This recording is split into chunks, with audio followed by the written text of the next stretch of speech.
Kara, we're so happy to see you and see that you're safe. Yeah, we have missed you. We haven't seen you. I know. We haven't been able to catch up with you since everything that's been going on in Los Angeles. I know. It's been a lot. And it's, we have several friends who have lost homes. Our dear friend in the Eaton fires lost both their home and their office and their car and everything. It's been terrible. And as you know, we left our home once we were in a certain evac warning, and we've decided to stay away a little bit longer because of air quality, like many people in Los Angeles right now. It's been tough. I mean, but it's been a learning process of just knowing that we are really, truly never completely prepared to know that something of this magnitude could happen in general. And I think that's why we want to get on and we want to shift our programming a little bit and maybe address this. My background, obviously working with first responders and law enforcement over the years, I'm able to dip into a well of people that are really willing to come on and talk about how we can all be more prepared, and also understand there's a lot of terminology out there right now that people don't understand, from what does containment mean, of a fire, to why I should boil my water or not, or air quality, or, all these things. And also we have to remember people are still being evacuated. People are still being evacuated. And there's a lot of communities that are not safe. And with the winds coming, I'm sure you've been watching the news coming back and forth. No one really feels 100%, right, that they're okay yet. So I think the timing is right for us to talk about this. Absolutely. I could cry a lot about what's going on, but I am going to have a little moment of levity. I am wearing my son's 5-year-old headsets. I don't know if you guys recognize these. I was going to ask about that. I was going to ask about it. Yeah. My first grader has those exact ones. We were like, when this whole thing happened and we felt it was really important, like I said, to still drop an episode and also let the public know that we are going to talk about this and we're going to do what we do best, which is use our voice. And I'm going to do what I do best, which is ask a lot of questions that everyone's going to be thinking about. But yeah, so in the moment of crisis preparedness, when we were grabbing things, it was very important for me and Brian to grab the tablets and headphones for our kids, but not ourselves. Absolutely. That's called mommy mode right there. Thinking about what the kids need. Right. Yeah. And I don't have a proper mic either, but I am here and excited to chat with you guys. So about, what we can do to sort of give back to the community by talking about things and trying to help everyone that's, in a really tough situation. Very, very. So. It's unfathomable. And we're just glad that you're okay right now. Yes, and we are fine. Your family, and there's so many people who aren't. Mm-hmm. So This will be great information to get out to everyone, because everyone all over the world, not just our country, but the world wants to help right now. I don't think there's anyone in Los Angeles that doesn't have someone who's directly, affected by these fires and affected in a big way. And so I think this is a time for community to come together and rebuild, but also for all of us to learn from it. And when you guys agreed, and I'm so grateful that we could take this opportunity to sort of shift our programming and decide to do multiple episodes on crisis preparedness, because it's not just about fire or wildfires. It's, all of us live in a community where tornadoes happen, or earthquakes can happen, or hurricanes can happen. And we have such a deep well of resources and people that want to come talk to us about how not to be afraid to talk about these things. And I think sometimes we are. I think we talk about fire, what to do in a fire. We talk about, if a tornado, where you should shelter. And we talk about hurricane preparedness to a certain level, but sometimes we're afraid to talk about what do you do when catastrophic crisis occurs, right? And I think we have all learned a lot, and our community has been wonderful. And there was so much misinformation, to be honest, too, that kind of went around in the last week. And I'm so excited that we are going to have experts come on from all different facets of this, in crisis preparedness. We are going to be talking to my dear friend, Mike Jekyls, who is a PIO, which is Public Information Officer. He also heads up literally the Florida Association of PIOs. And he is a huge advocate for getting information out there that anyone can understand on a third grade level, as he always says. So he's going to come on and talk to us. We are going to talk to people from FEMA. We are going to talk to doctors and nurses who are going to talk to us about what's going on with the air, what you need to know about water and general safety. We are going to talk to experts in crowdsourcing and community and what we can do and how to be empowered. And we're going to have safety experts on, and we're going to talk about the psychology of all this too. Like, how do we talk to our kids about alert systems and everything else? And I think that this is going to be really empowering for a lot of people. Absolutely. Even when I lived in New York with my husband, I remember it was 2017, I was at a meeting for Live PD, and Dan Abrams and my good friend Tom Morris go to me, "You have a bug out bag, right?" I was like, "A what?" And they're like, "You got a bug out bag, right? If you ever had to leave Manhattan, there's a bag in your car you can take off at any minute." I was like, "I don't have a bug out bag. I mean, what are you talking about?" It's things like that, that people don't know. I don't know. Do you guys have a bug out bag in your car? Probably not. I don't think. I thought you were talking about maybe a bed bug out bag. Yeah, right, exactly. That's what it sounded like first. But yeah. I mean, it's so crazy. I remember, growing up in Ohio, tornadoes were always the big thing for us. Yes. And so as a little girl, I always had like a little tiny bag with my stuffed animals and things that I was like, okay, well, if I need to get out of here, I'm going to grab this bag and go. But unfortunately, as an adult, I probably need to have a bug out bag. Right. And what does that mean? And I think what's really going to be exciting is to have experts on to explain to us, in a way that doesn't create fear or misinformation. Like, how can we all, handle this better? And what do we need to know, And even safety awareness in general. I mean, natural disasters are one form of crisis, but listen, we are living in a time where there's unfortunately, right, a lot of these big crisis moments, and we need to know how to handle them. I can tell you, even the way the kids are being affected by seeing the fear of the fire, you know what I mean? And knowing and seeing it so close and all that kind of stuff. And the misinformation about air quality too, it's really difficult. And I think we're going to be able to do some good here. Some of these simple things could really mean the difference between life and death. And I was thinking about that the other night. We were sitting in our basement with one of our neighbors who's a structural engineer. She was kind of walking through, looking at some of it with my husband and I, because it's going to be finished and remodeled into an in-law suite. And we were saying, well, don't you think that area over there would be good, for a shelter or a tornado shelter? And she was like, no. If you went in there, you most certainly would perish. You have to go over here. And she started explaining why. And so just something like that, just knowing where to go, what's a safe place to be, something that I didn't even know in my own house. Yeah. And you don't think to ask, what's going to happen? And there's no right answer, because I can tell you from, you're watching the news. What happened to us here, you're watching the news and you're just seeing, this isn't one fire, this is multiple, fires and multiple people being affected. And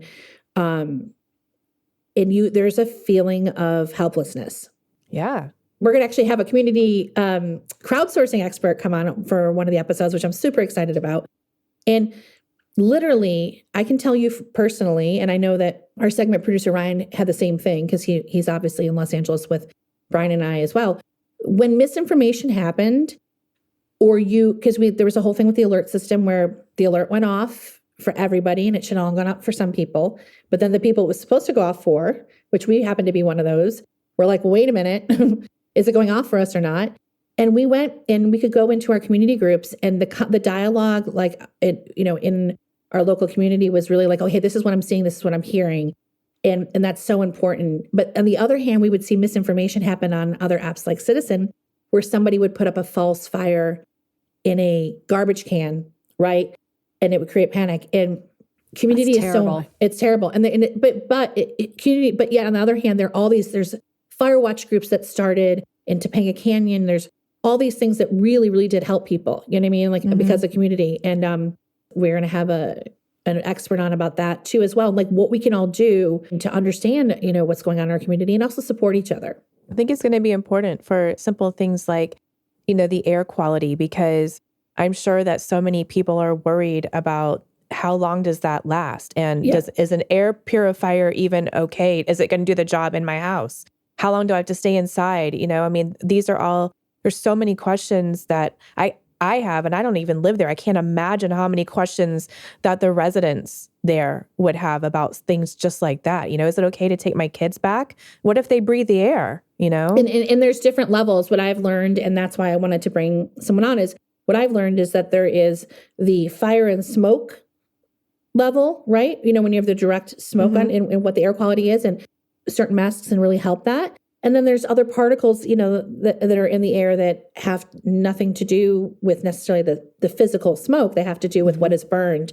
So that's but on the same hand, when you're looking at tornado destruction or you're looking at hurricane, you have that with water. You have that with also, there's air quality issues there too. So I think just talking in general and like what we need to listen for and learn and understand is going to be really helpful, because I felt the same way. I was texting our Dr. Steve, who we love. Yeah.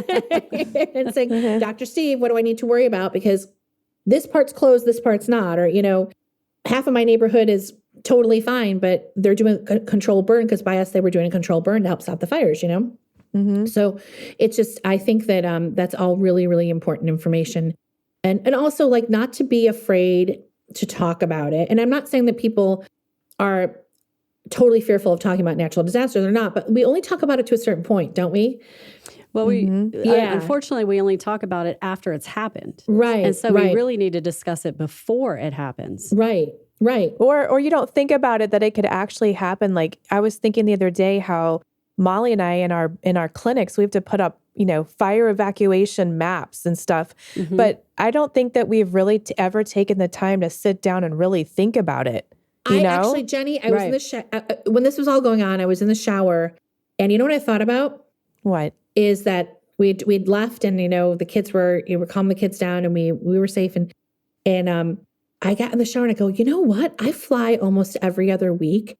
Would I really know in an emergency in an airplane, like where my life jacket really is necessarily? Like things like that. Like even in an airplane, you hear that spiel over and over again. Yeah. And you sort of desensitize to it, right? Unlike what you're supposed to do, because you're like, oh, I know it. And I was like thinking that in the shower, I was like, okay, well, of course I know to put my mask on first and then, the kids. But I was like, there's so many times that I'm like, do I really know that life is? I don't know why I was thinking about that, but it's the same idea. It's like you go through, oh, here's the fire evacuation, here's this. But to really just calmly know to have a plan is, it really good. And also what we can all learn from this, right? Like learn, as a world community. Now, were your alerts in LA, is it a whole metropolitan citywide area-wide thing that is done by the state or the city? Is it an app that you have everyone gets it? The alerts, we do have an app that we'll talk more about when we do our episode on apps. We also have we're going to bring on an app specialist who knows all about this kind of things that people can download and for all types of different disasters and information. But the alerts I am referring to are the emergency alert. So just like you would get if there was a Amber Alert, that noise on your phone. So they do that. There's a system-wide for sometimes earthquakes. It's been happening with earthquakes, which they're a little bit delayed. There's been times where an earthquake has happened and then it goes off and you're like, late. And then there's been one where it like comes 10 seconds before the earthquake and you're like, don't know what I'm going to do there. But it's that alert system. And so it goes off and and you'll hear, and it's all the cell phones. And it's supposed to be pretty much within there are times you'll get alerts from a town over. So sometimes we would get the alert and have to read that it's really for, 2 miles from us or 3 miles from us. But that's the system. So where we were situated, we were getting a lot of them that necessarily weren't all for us, if that makes sense, right? But they were close, but they weren't for us. I think that, what we can do here is all these things we're talking about. And I think it's going to be great. And we're going to bring on, so we ask that everyone be a little patient with us. It's not going to be our normal Wednesday drop. As we talk to experts, we are going to drop the episodes. And if you have questions about any, like we said, crisis preparedness, please write in. And even pet questions. I think a lot of pet questions came up. I just want to point that out too. We're going to talk about, pets and things like that. And because I know there were questions about air quality for pets. That was one of the things that I put in my list when I was sending it out to our expert is, these are things you don't think about, Right. Absolutely. So, I mean, the questions can range from pet questions, child questions. Jenny and I just went through a couple snow days here in Atlanta. We can talk about snow and ice preparedness, tornadoes, earthquakes. People are still dealing with the devastation in the Carolinas right now. Yep. And so if you've got your questions for us, please send them in. It's on all the socials at It's Oh Gross. Be sure to go on our website also at ogross.com. You can also submit your questions there. Yeah, 100%. Knowledge is power. And as a community, we can come together, and crisis preparedness is a subject I think that needs a little more attention.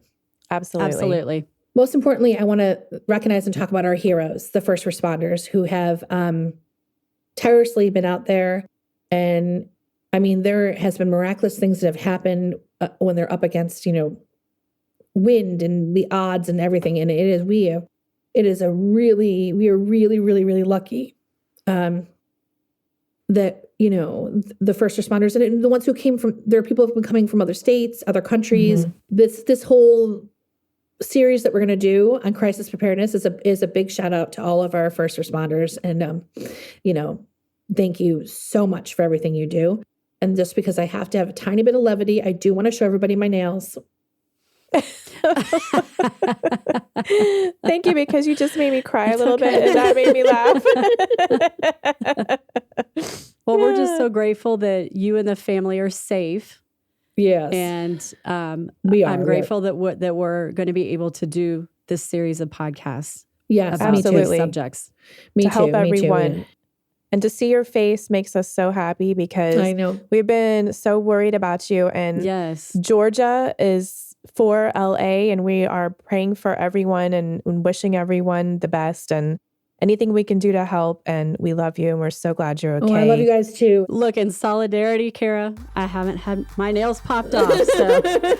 Mine are ugly too. I haven't had mine done in like weeks, so they've grown out a lot. So we all have ugly nails. Woot woot! It's oh gross. Yeah, it's oh gross. Yes.